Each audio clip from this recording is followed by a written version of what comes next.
Hello, this is Recovery Diaries in Depth. I'm your host, Gabe Nathan.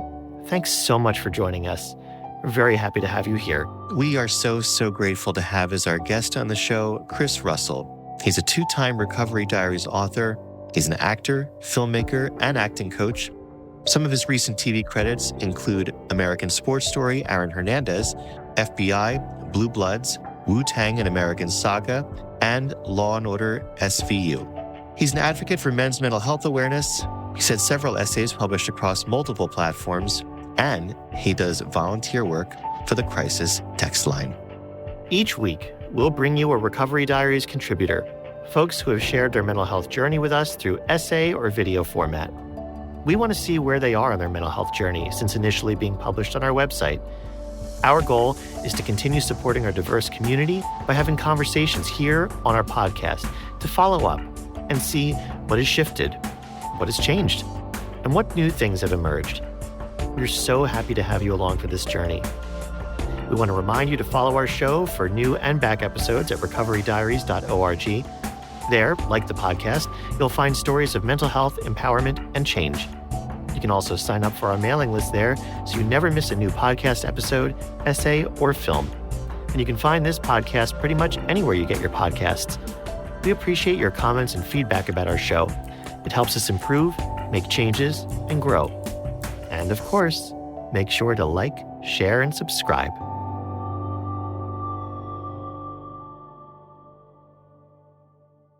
Chris Russell, thank you so much for being here on Recovery Diaries in Depth. It is an absolute joy to see you.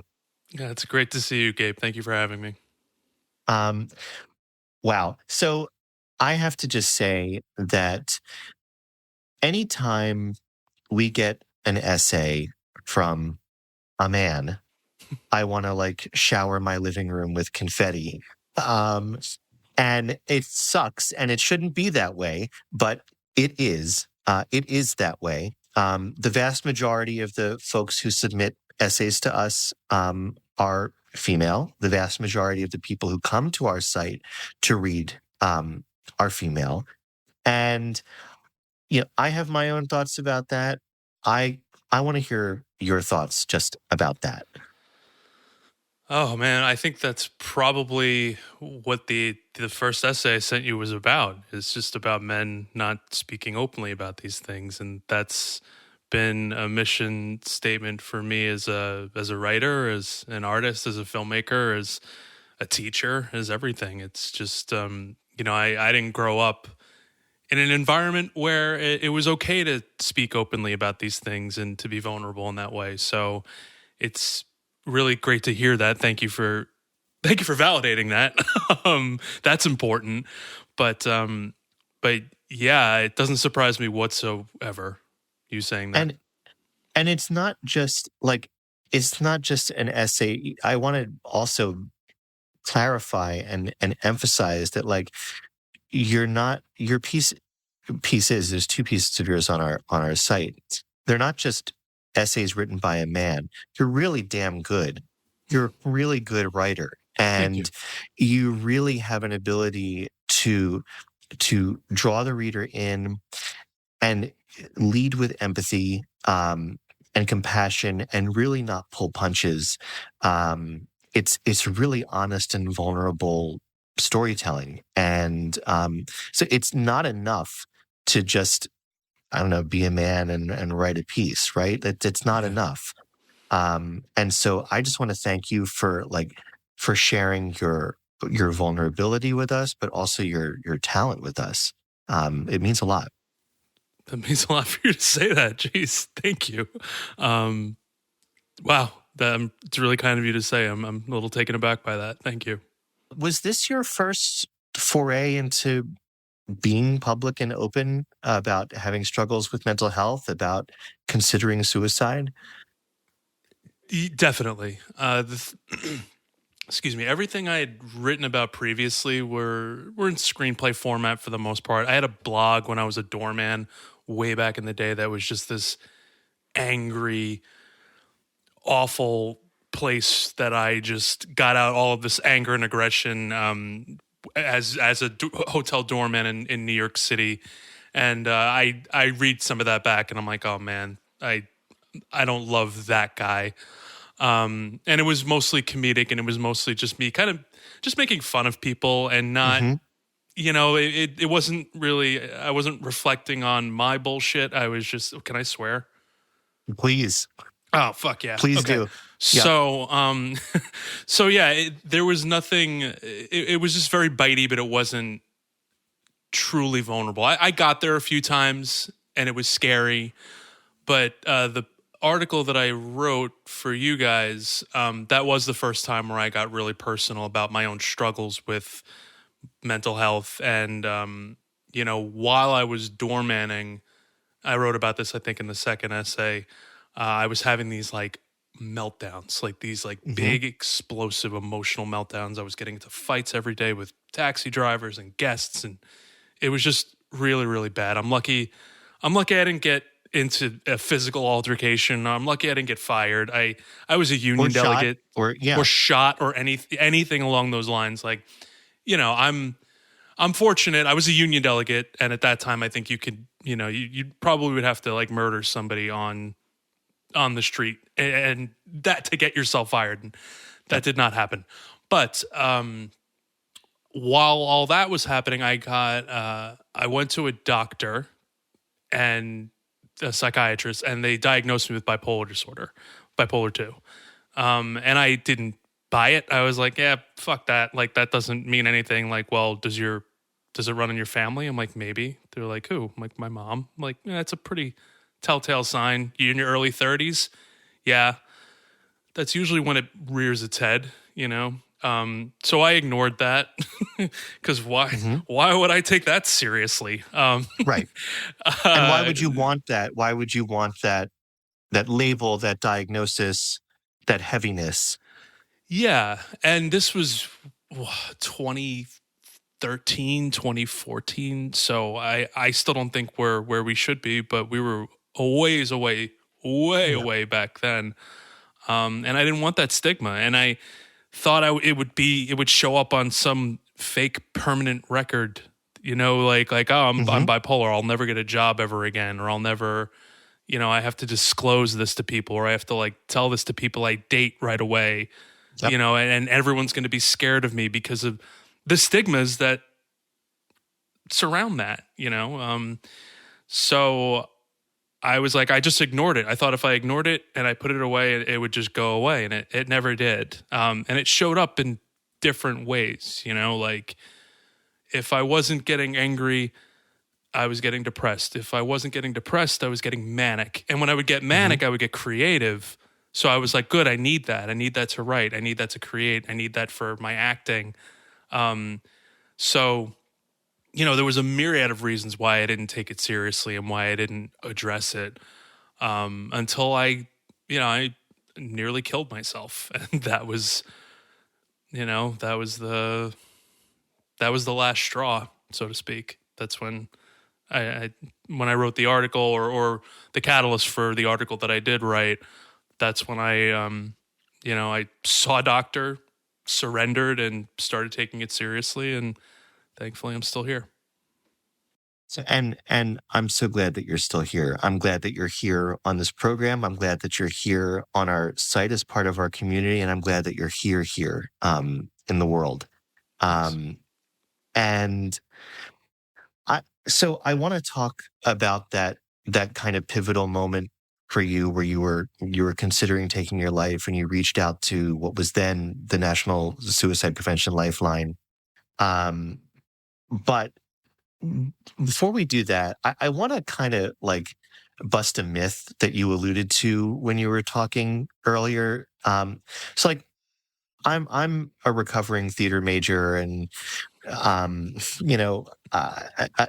very interested and intrigued in the entertainment world and theater and film and television and writing. I've always written and been creative, and I really want to talk about that myth that you need to be fucked up to be a really talented fill in the blank actor, writer, especially a writer, but like musician, anything like that. And that people, I think creative people have this fear that like they know they're fucked up, and it's like, well, that's the golden ticket. And I have that. I have mental illness. I came from a fucked up family. Maybe I'm an alcoholic also, or I'm addicted to drugs. And like, that's the sparkly thing that's keeping me creative. And if I get into treatment, if I go to rehab, if I go, get on psych meds and get a proper diagnosis, that's all going to go away. Can you please talk about that? And like, was that a fear of yours? Because I kind of think it was in some way. So I would just love to hear from you about that. Yeah.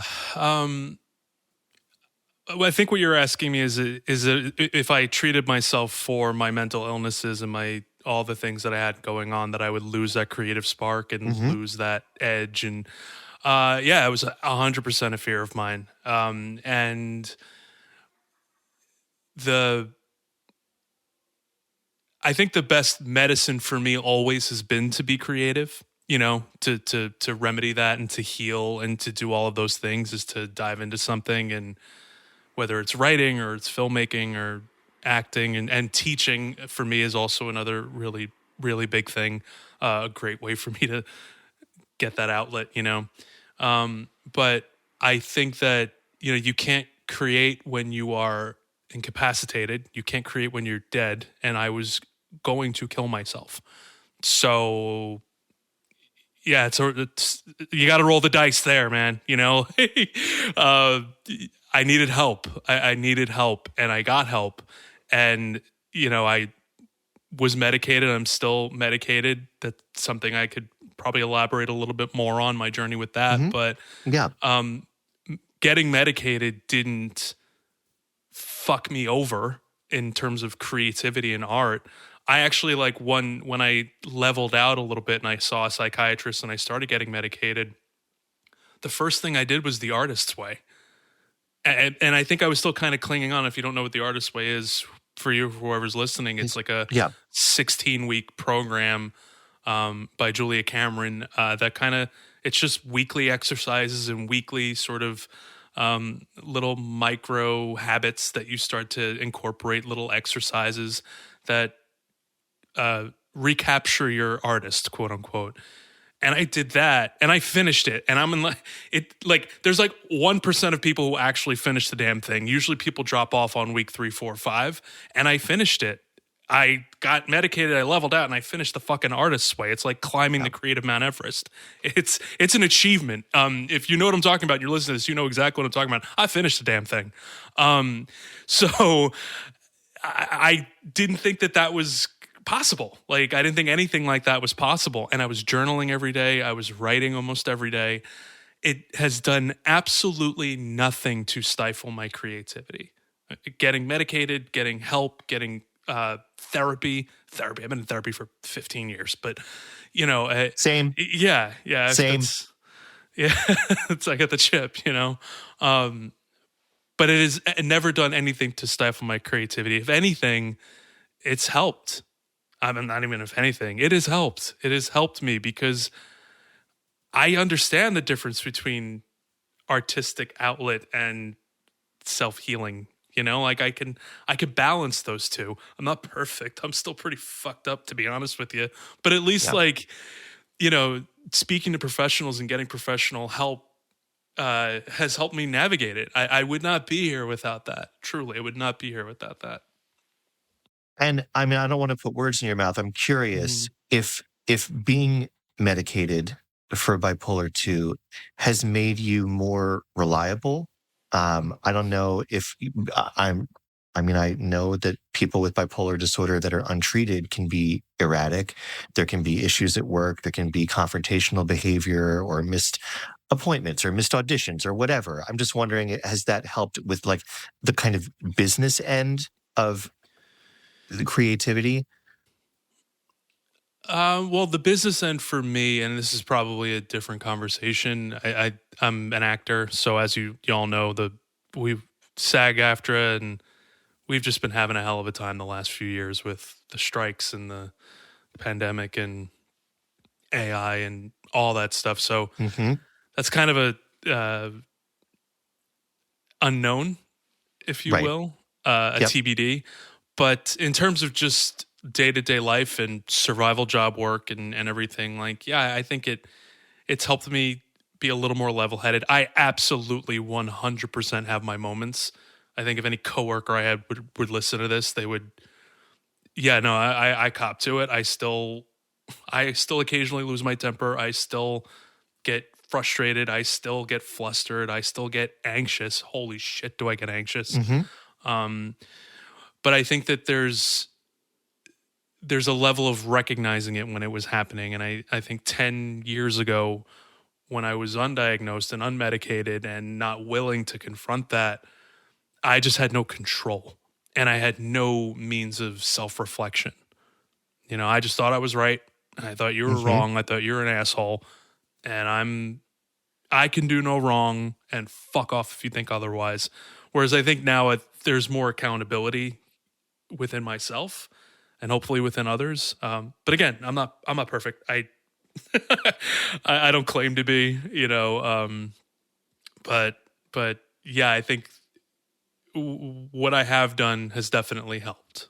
You know. Yeah. And of course, medication and treatment doesn't make you a perfect person, right? No. Just the way that medication and treatment doesn't take away creativity or talent, it also doesn't take away things like angry outbursts sometimes, or frustration, or, you know, those things that just make us human beings.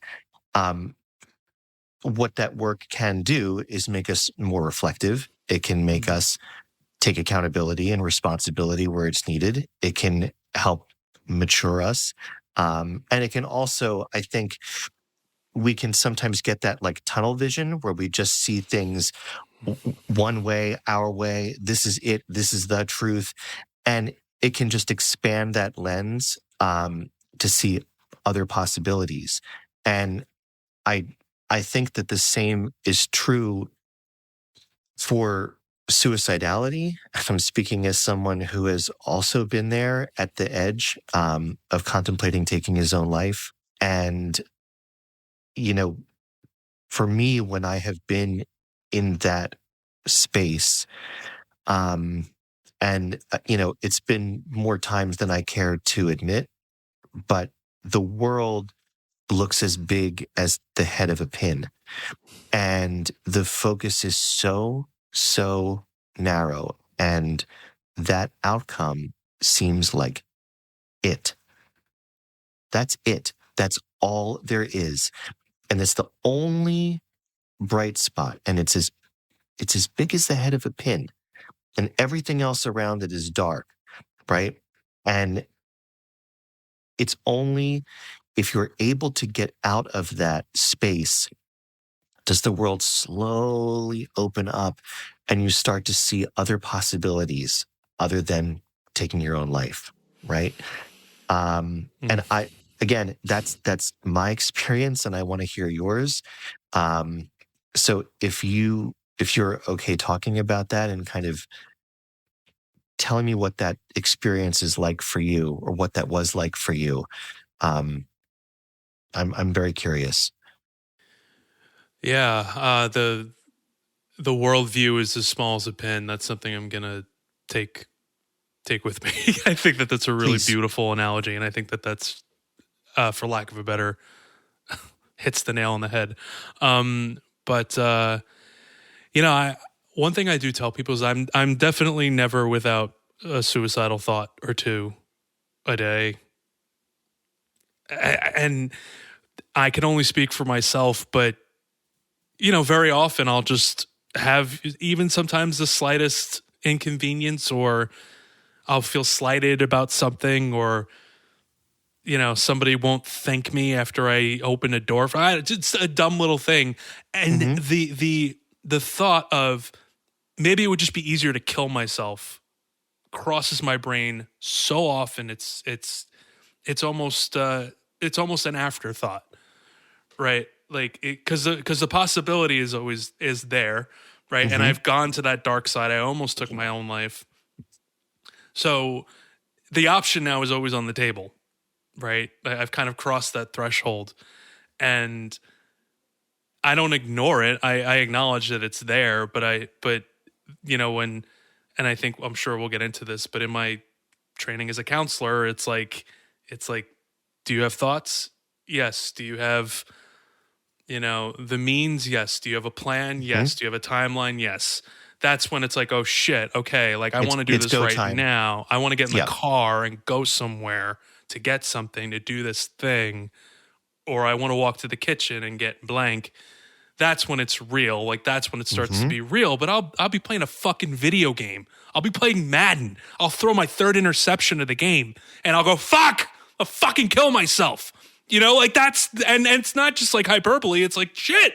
And that's, that's how delicate it is. Like, that's how real it could be. And that's why we need to take it seriously. I know it sounds like I'm not taking it seriously. Trust me, I am. I have the wisdom to know the difference between, this day, fucking bullshit, better off dead, or I think I need to go get this and cut myself. Like, those are two very different avenues. And I think that, in therapy and in the work that I've done, like, that's the the difference that I've learned to make. And it wasn't easy, but I got there.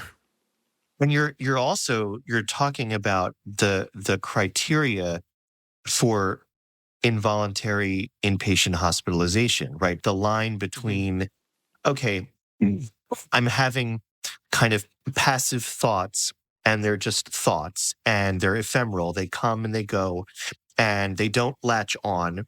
They don't form a plan. There's, not lethal means. There's not a date. There's not a location. I'm not renting a suicide, like a hotel room to go do this, right?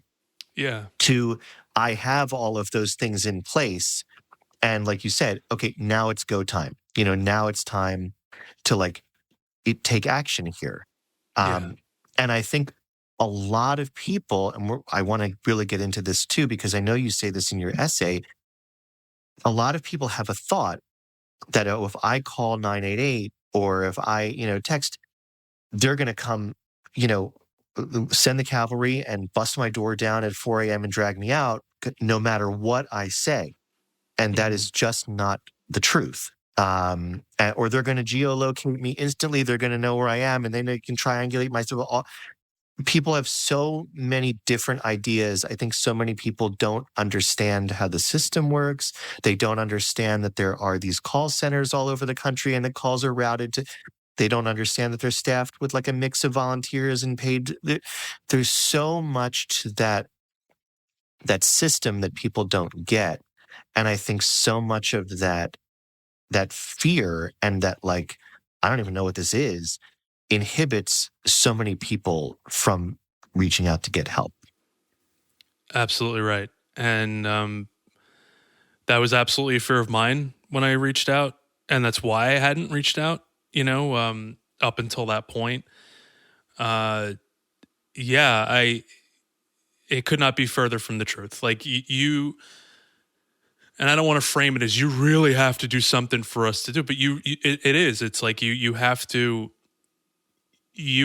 get to a place in the protocol where I'm sitting here going, okay, this person has said, I have thoughts, I have a gun at home, and I'm walking home right now to get my gun and do it. Like, that really, for emergency services to intervene, and that's where it has to be. And I say this to so many people who have thought about reaching out and who are afraid to because of that. I'm in my 3+ years as a counselor now. The biggest thing that I learned is that when somebody reaches out, that means they wanted to be helped. They want to be saved, whether they know it or not, however helpless they feel. Even for me, I didn't know that when I first reached out, that like I needed help and I wanted help and I was seeking it, but I still wanted to kill myself. Like, I still wanted to die, but something was stopping me. And this person on the receiving end of that was there to nurture whatever it is that needed nurturing in me. to not even steer me in a different direction. I guess you can say that, steering, but just to kind of land me softly in a safe place. You know what I mean? Yep. So no, they won't. When you dial 988 and you talk to a counselor and you say, I'm having thoughts of doing this, and because of this, and my life sucks and nothing's going to get better, there's not an EMS truck outside your apartment with a fucking straitjacket to take you to prison for 25 years or whatever the hell it is, public shaming. No, it's not that. You know, the people who are talking to you are volunteers, and they're there for a reason. I have a reason. I think everybody there has a why, Right. and they want you to feel safe. And calling the cops on somebody for having a suicidal thought is not what's going to make somebody feel safe. So that notion needs to be debunked right away. It is only if we feel like we have exhausted all of our capabilities as counselors and everything that we have tried has not worked, and you are adamantly saying, I'm still going to kill myself with this, by this, in this place at this time. That's when we ping you and send emergency services. And then unfortunately for us, and it's only happened to me a handful, I can count on two hands the amount of times that it's gotten to that point for me in the 3+ years that I've been doing this, is where I'm just like, oh, fuck, okay.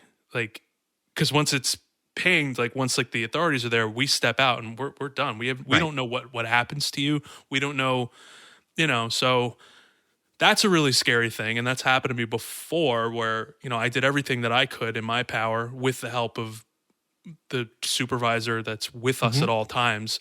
We're in such good hands with the supervisors and the licensed counselors as well. I'm also licensed, but I think things are scary until you have information. And so I think the more information people have, the better. I think I used to work in a locked inpatient psychiatric hospital. People would drive past the gates, the iron gates all the time. They have no idea what happens in there. I didn't have any idea what happened in there until I went to work there. And what you don't know is scary. And the more you learn, the more you know. I think the less scary things are. And I think we have to make asking for help less scary, for men, for women, for anybody. And so I think that's a huge thing that you do in your piece. And I'm really grateful to you also for that. Because we need to be pulling back the curtain and just saying, look, this is what it is. This was my experience. This is what happened. This is what didn't happen. And so I don't know. I think that's as good a segue as any into getting into your essay. Okay. I believe that you sent this to us around 5 years ago. And I can't believe that you're a licensed counselor now, and you're fielding crisis calls, and we're going to talk about that after your piece. So, without more ado, we are going to get into your essay. It is called 44th in the Queue: What Texting the Suicide Lifeline Taught Me About Life, Mental Health, and Toxic Masculinity, by Chris Russell. Man, I haven't read this in a very long time, so we'll here we go. Happens. Oh boy. Okay. My name is Chris Russell. I am a 35-year-old straight white male. I am the eldest of my siblings. I am an actor, filmmaker, and acting coach. I've appeared on major network television shows and feature films. Over the years, I've been a teacher, union delegate, film director, and catering captain. Professionally, I'm a leader. Socially, I'm a guy's guy. I was also physically, verbally, and emotionally abused for most of my childhood. That abuse carried over into my adulthood, where I maintained an array of toxic relationships and endured years of gaslighting out of loyalty. When I was 29, and then again at 30, I was sexually assaulted by 2 different men in social settings. On September 30th, 2019, I contacted the National Suicide Prevention Lifeline. I had been having thoughts about ending my own life for weeks leading up to that day. But when I woke up that afternoon, things became real. I walked to my car to move it out of a street sweep zone, got in, and turned the ignition. I sat in the driver's seat for a few minutes and thought about driving to the hardware store to buy rope. I imagined a clerk asking me if I needed help and not being able to look him in the eye as I asked where to find it. I felt the shock he would endure if he ever found out that he was the last person to see me alive.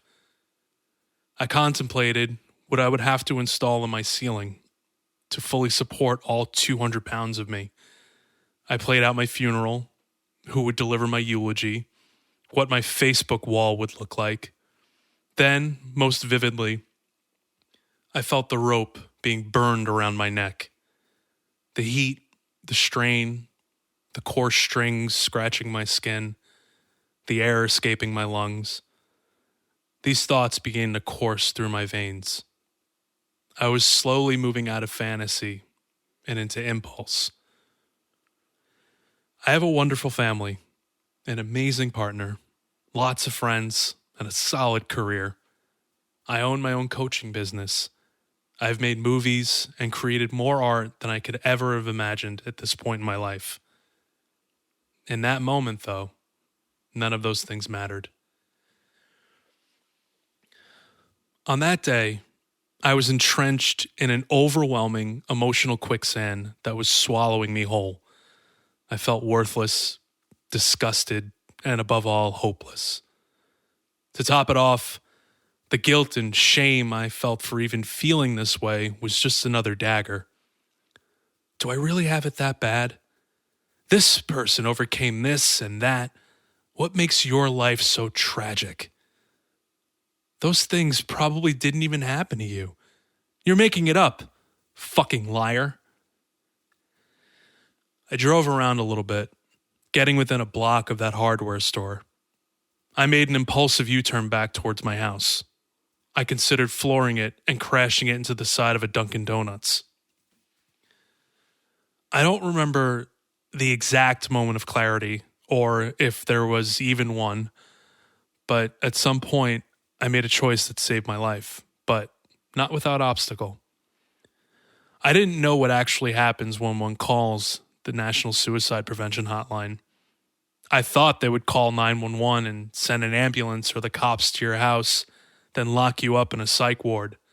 I was truly ignorant. That uncertainty, in and of itself, was more daunting than the actual act of taking my own life. I saw a spot and pulled the car over. It took several attempts to parallel park. I punched the steering wheel as hard as I could, and I screamed till I ran out of air. Quivering and torn between moving into the house or putting the car back in gear, I took out my phone. When I called, I had to give my zip code. I was given the option to speak to someone, or I could use the website and speak to a counselor via chat. I chose to speak to someone because texting in this situation sounded ridiculous to me. Then I was put on hold. A very long hold. A recklessly long hold. I felt like I was waiting to dispute a credit card charge. I jumped out of the car and walked to my door. Still on hold, I took my shoes off and hid in my room. I didn't want my roommates to hear anything. Still on hold. Fuck it. I hung up and opened my laptop. Might as well give this chat thing a shot. I wondered how many fucking people have died waiting on hold to talk to someone. I was angry. And as I realized much later on in therapy, that moment of anger was a very good thing. So, sitting on my bed with my laptop, I was put into the chat queue, where I was 44th in line. I had 44 people ahead of me. I came this far. I might as well stick this out. I sat and waited and waited and waited.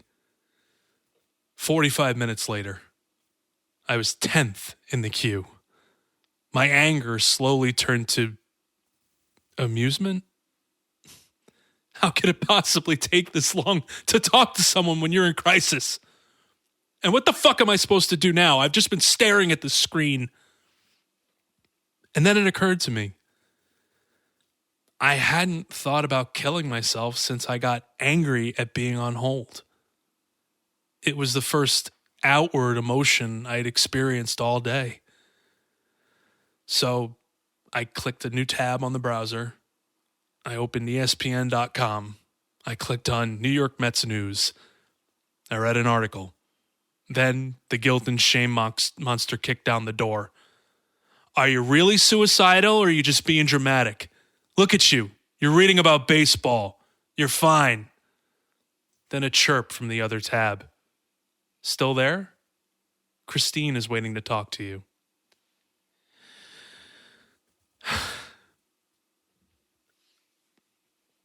And there was Christine on the other end. She asked me to explain the situation. Asked if I had already done harm, physical harm to myself. I answered. I told her all the things, all the pain, all the wallowing in hopelessness, the feeling alone in all of this. Christine sat on the other end, wherever she was, waiting for me to finish. Then she asked a simple question. And what would suicide do to solve these problems? I'll admit, when I read that question, it made me angry. It felt irresponsible and judgmental, almost like a game of chicken. Okay, guy, let's see what you're really made of. You gonna do this or not? And so I sat with it for a few moments. I read the question over and over. My anger slowly turned to sadness. I answered, I'm not sure. For the next 45 minutes, Christine stayed with me. I talked about my history of abuse, unhealthy eating and drinking habits, my relationships, the never-ending battle I've endured with shame. And she listened. Or read. It was like writing a long, cathartic journal entry, with my journal sporadically interjecting the right things to say. In those 45 minutes, the anger, sadness, shame, all the rest of the heap, came something I hadn't felt in months. Heard, seen, understood. That led way to relief. In that moment, I understood why I was 44th in the queue. I had multiple friends and family members reach out in those weeks leading up to my suicidal day. Everyone knew something was off. And I can't speak for anyone but myself, but I'm sure if you're relating to any of this, you understand the burden aspect. My pain didn't feel significant enough to make it a central point for anyone else. The shame I was experiencing for feeling this way was wrapped in a cloak of guilt for not being able to be myself around people. So in turn, I completely shut down from my partner, friends, and family. And there was, on many levels, comfort in the suffering. After I signed out, I was able to get myself up and make breakfast. Then I napped for 3 hours. When I woke up, I got out of my bedroom and watched some TV. I didn't spring into action, alive and ready to conquer. I was simply still alive. My recovery has taken time. Months. It took a couple of weeks to confide in somebody about what happened that day. And it was not the person I thought it would be. But this person just sat and listened, kind of like Christine had done. They didn't make me feel judged or alone. They didn't say things like, I would have been so angry with you. They simply heard my story, expressed relief that I'm still here, and shared some struggles of their own. I told another person, and another. Same result. The more people to whom I opened up, the better I felt. And the more people with whom I shared, the more safe people felt sharing their experiences with me. I was blessed shortly after with health insurance. The first time in years. I set up an appointment with a psychiatrist. I should note, it took 6 weeks, multiple phone calls and emails to get an appointment for a non-emergency. These things take far too much time. I was prescribed a medication that treats bipolar disorder. I have a family history. For years, I suspected something was off in me, yet I was sure I suffered from only depression. Getting clarity from a doctor changed how I approached my moods and how I acknowledged them in the moment. The ups and downs, big or small, were a large part of how I can sink so low at any given time. I initially resisted this diagnosis because I was afraid it could be a thing that makes people not want to hire me, that I would have to disclose my newfound diagnosis with anyone who would want to work with me professionally, would fear me going off my meds, thus not being able to build a trust. I worried that people would judge or shame me because of my bipolar disorder. And that fear came from my own narrative of so-and-so is bipolar, they're fine 1 minute, and a total so-and-so the next. It was a narrative I got from the stigma regarding bipolar disorder. That we are in some way untrustworthy because we have a chemical imbalance that triggers inconsistent moods. As a writer, I rely heavily on feeling inspired. I chase the dragon of feeling up when I'm in the throes of a great story. As an actor, I rely on being able to tap into my emotions. The thought of compromising those tools that have helped me get to where I am as an artist was scarier than any of those social stigmas. Now, I'm new to this medication game, but I will tell you, I have never felt safer from my own moods than in the day I made the choice to acknowledge and treat them. When I'm acting or writing, I'm so much more present because it's so much easier to be cognizant of my artistic boundaries because I didn't have any in the first place. The more people I talk to, the more I hear of their own battles with depression and bipolar disorder, people I wouldn't have thought in a million years. Somewhere in my long road back, I floated a post on social media regarding a project that deals with the stigmas of mental illness, particularly in men. Now, up until this point, I had only confided in women about that day. I felt safer talking about this with women. Since I was a little boy, I only felt safe around women. All of my past abusers were men. Even now at 35, I still have a guard up in a masculine environment. I've never taken a ball busting and just fucking with you, bro. That, coupled with the incessant pressure to be good at sports while knowing how to fight and emulating what it is to be manly, I grew up lost. There's always been a blur between the good-natured ribbing and the harmful verbal hazing I've endured since as long as I could remember. What I'm getting at is, when I posted that floater idea on social media, I had several men come to me in private stating that if I needed help with anything regarding this project, to please keep them in the loop. That they also had something they'd like to contribute, but weren't ready to tell me about it. Why are we remaining anonymous? Do we believe that in an era of oversharing and constantly chasing the fix of validation, opening up about your vulnerabilities, insecurities, traumas, and mental illnesses will somehow discredit or disavow you? Can we let go of the idea that your ability to remain strong for people and to keep your business to yourself and act like a fucking man is something that's going to keep us evolving? You can get drunk at a tailgate with a dude and also cry to them about a breakup. It's called building trust. I'm not saying I'm innocent in all this. I'm fresh off a big aha moment in a series of little recurring aha moments. I have been toxic with people. I have been disrespectful towards women. I myself have been a bully. I have made terrible mistakes. I was let loose in a world where I had shit in my soul that I didn't address. An unresolved boy in a grown man's body. I acted out for the majority of my 20s. My evolution only came with professional help and a lot of listening. If I had the tools to address some of this stuff at a younger age, I may have been able to avoid some of these mistakes.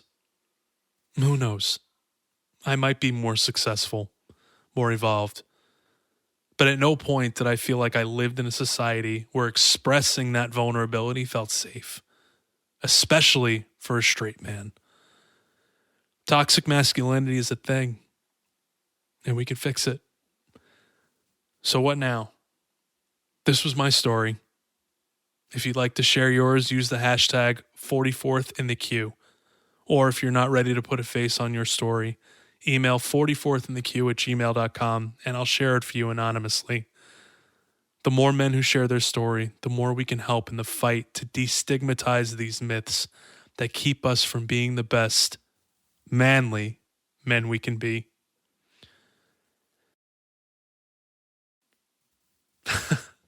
Fuck yeah. Wow. So, wow. Damn, Say kid. more. Say more. What was it? What was it like to go back to that? To go back to that essay, to go back to that time, to go back to that Chris Russell. What was that like for you? Oh, boy.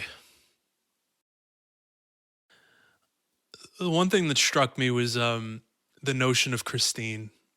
I think a lot of counselors do it under a pseudonym. Not a lot, Mhm. but I don't know. Who am I? Who am I to speak to that? Some do, some don't. Some do, some don't. Man. I just wonder how many other people she had that day, how many people she's had before or since. Like, I still think about that person, like I still think about what that person's walk of life was. But gosh, I don't even know where to start. I mean, 35, that'd be nice. Agreed. Yeah. I mean, I think a lot of things still stand, one thing that has hit me on a personal level, and it's something that I've been dealing with, and I'll be open with it. I'm losing my health insurance in July, because of this big, beautiful bill. Yeah. Like so many people in my life, I'm having my health insurance taken from me, and I am having my medication. I don't know. I don't know what the fuck's going to happen. I don't know what's going to happen. So I've been working really closely with my psychiatrist to come up with a game plan in case come July, I don't have access to health insurance and I can't afford the mood stabilizers that I've been taking for the last 6 years. And the anxiety medication that I take. So we've actually come up with a plan to wean me off of it, to see what happens, to see if I could, after 6 years, maybe it is time to try and see what life is like without it, using the habits and the tools that I've built over the years. And that's fucking sad. That's beyond sad. That's it's a disgrace. Diabolical. It's a disgrace. It's a national disgrace. Disgraceful. It is disgraceful. It is, he's the fucking devil. So, sorry, he just is. He's the fucking devil. I know. So now, I'm going to spend the next 6 months carefully trial and erroring what it's going to be like to not. And I'm in a space where I'm thinking, I might have to hoard medication now. I might have to hoard it so I can maybe get 6 more months out of it, Mm-hmm. and then maybe something will change next year, or maybe you know what I mean. So living in this space just sucks. So reading that and reading the line, I was finally got health insurance. Blessed with health Blessed. insurance. I finally got blessed with it. And now you're cursed. God! And now I'm fucked again. You know. Yep. Because I was a part of it too. That was a part of why I didn't seek help. Because I didn't have fucking health insurance. Of course. You know? Yep. I think I was, at this time, I think I was seeing a therapist like once a month out of pocket. I don't remember, but anyway, yeah, like those are just kind of the surface things that struck me. I think that the question that I got from Christine, that's not a question I think we ask anymore. I you know, usually when it's like when you tell them all the things that's going on, then it's like, okay, have you had thoughts of suicide? You know, it's never like, what would suicide do to? Right, I would never say that to a person. So, I mean, it worked for me, but I think that the protocols and the line of speaking, that's definitely changed, and it's changed in the 3+ years that I've been doing it. Like it's changed. Always evolving. Sure, it's always evolving. Like the questions now are different, much different than what they were a couple of years ago. But I think they're more efficient and more effective, and you know, not that we want to get rid of them, but it keeps them on the line for a little bit less time, because the queue can get really, really full, as I said in that article. So it's not a matter of getting rid of them; it's a matter of efficiency. Yeah. And you know, man. So yeah, those I definitely felt some feels. I know, and particularly when it's, I mean, the mere mention of the name Christine, whether it's a pseudonym or not, it got you. And I mean, and now you are Christine. And can you just talk about that? Like, about how did you decide that you wanted to volunteer? How did you decide that you wanted this to be part of your life? And how did you feel stable and safe enough to say, okay, I can go to the other side of this?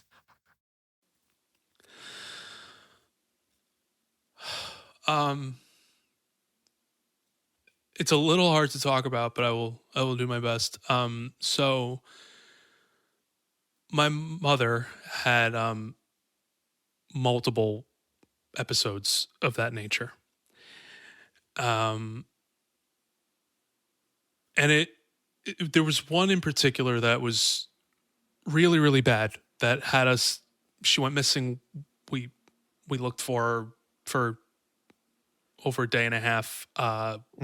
She sent us a goodbye. You know, it was very real. Yeah. And my cousin found her, and she was alive, and it took a long time for her to get back to a better place. And I, you know, for admittedly, and this is the last like 10 years of her life, I had a wall up with her. I had a little bit of a wall up. I never really let her in again after that. And it is the great regret that I have to this point in my life. But I had always been interested in just that, counseling, being a suicide lifeline person. But I didn't know where to start. I didn't know if you needed school. Like I kind of casually wanted to do it. And then when I reached out and I got saved, the fire started raging for a little while. And, you know, when that episode happened, it was like 5 months before COVID. So COVID hits, you know, right smack in the middle of my recovery, and put a damper and a dent in a lot of things for everybody. But I also had a lot more time on my hands, and I started to research it, and I realized that it's something that anybody can do from home. And now, you know, people are mostly texting. So in honor of her, in honor of me, I decided to give it a shot. And I did it's like 3 or 4 months of training. It's a lot of hours. It's a lot of work. And I think if it weren't for COVID, I wouldn't have had the time to do it. Like, I just wouldn't have had the space to do it. So, I got certified. I did my first few shifts. And then she died. And I never got to tell her that I did it, that it was something that I was doing. And I never got to tell her that, like, it was inspired by, whatever force kept her alive on that day and whatever other day that she attempted. So it's part of the reason why I still do it. There's, because, she died of a heart attack, she died suddenly. So there's a lot of, unresolved stuff that we had on my end. She loved me unconditionally, but I definitely had a wall up with her, and it's my deepest regret. But I hope, and I definitely still communicate with my mom in ways that I probably talk to her more now than I did when she was alive. But that was the big part of the why. And after, when she died, I took a little bit of time away from the platform, because I was like, I don't know if I could do this now while I'm grieving. But when I got back on it, that became really healing for me, to be able to be there for people and to be able to hear other people's stories. And there was something so cathartic about it. And it felt like it was, there was a greater good there. Not only for me, but just in keeping my mom's spirit. So, yeah, like that's yeah. And I think you're talking to her right now. Talk to her a lot.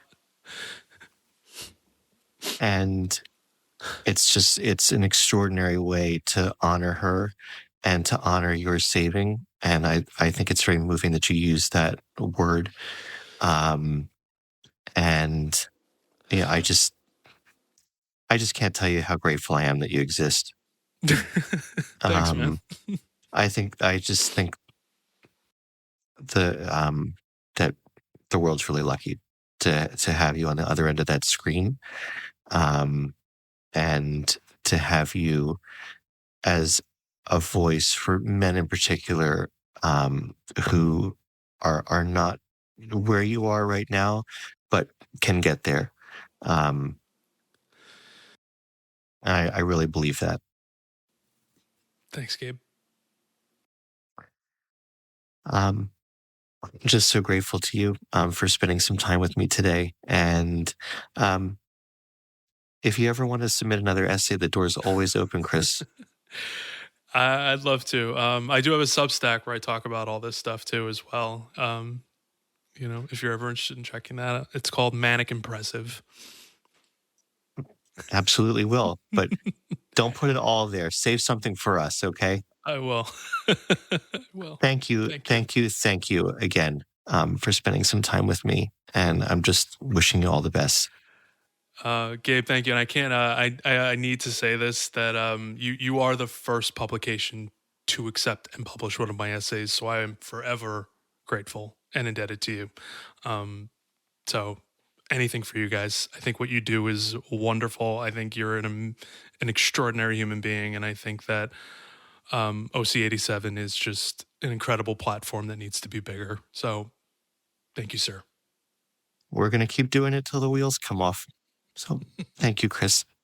Yeah, thank you. Thank you again for joining us in conversation today. It's beautiful to see the progression of our contributors. We are so, so grateful to Chris Russell, a 2-time Recovery Diaries author, He's also an actor, filmmaker, and acting coach. Some of his recent credits have been FBI, Blue Bloods, Wu-Tang: An American Saga, and Law & Order SVU. He is an advocate for men's mental health awareness.